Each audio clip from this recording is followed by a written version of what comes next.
We are following a big story today involving the death of a CHP commander who worked out of Yuba County and lived in Sacramento. The story involves a missing man, a homicide, and an arrest at the Sacramento airport. And there are a lot of moving parts to this story, many angles, and multiple people surrounding the death of 49-year-old Julie Harding and her estranged husband, 53-year-old Michael Harding. And just moments ago, we got this new video. It shows Julie Harding trespassing in Tennessee.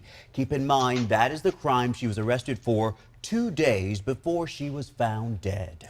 This investigation spans from Yuba County, Napa, and Sacramento to clear across the country in Tennessee and Kentucky. ABC 10 has been working for the last 24 hours trying to break down this complicated story for you. And we do have team coverage tonight. We start with ABC 10's Becca Habecker. Yeah, and Becca, there is a lot of information to go through here. Yeah, Laura and Chris, as you said, we have been digging on this story all day and last night, reaching out to law enforcement and courthouses in Kentucky, Tennessee, and California. Here's what we can confirm so far.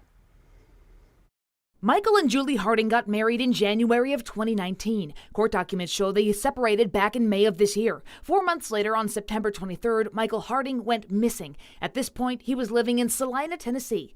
3 days later, on September 26th, Michael Harding was found dead with gunshot wounds in a house in Cumberland County, Kentucky, about half an hour from Salina, Tennessee.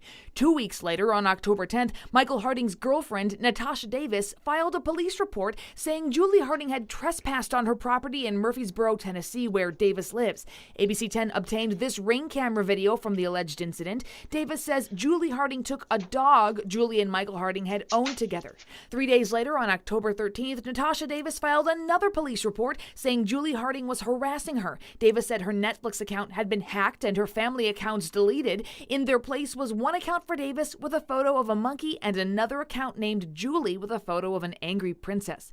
All during this time, law enforcement officers in Kentucky and Tennessee were investigating Michael Harding's death. That leads us to December 8th, this past Thursday, when two key developments happened. First, law enforcement arrested a man named Thomas O'Donnell at the Sacramento International Airport, charging him with the murder of Michael Harding. Court documents show he'll be extradited back to Kentucky to face his charge there.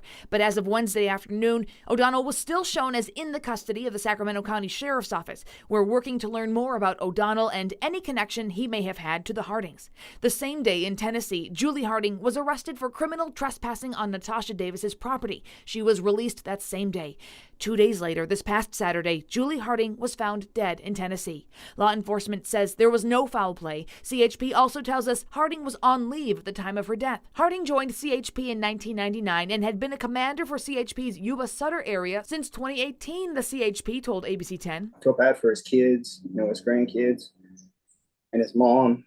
Preston Cleary was a friend of Michael Harding's. He says he believes Julie Harding hired O'Donnell to kill Michael Harding. And we all believe that she had Mike murdered, hired a guy to have Mike murdered that he wouldn't know, that he would suspect. And I believe it was months planning the process.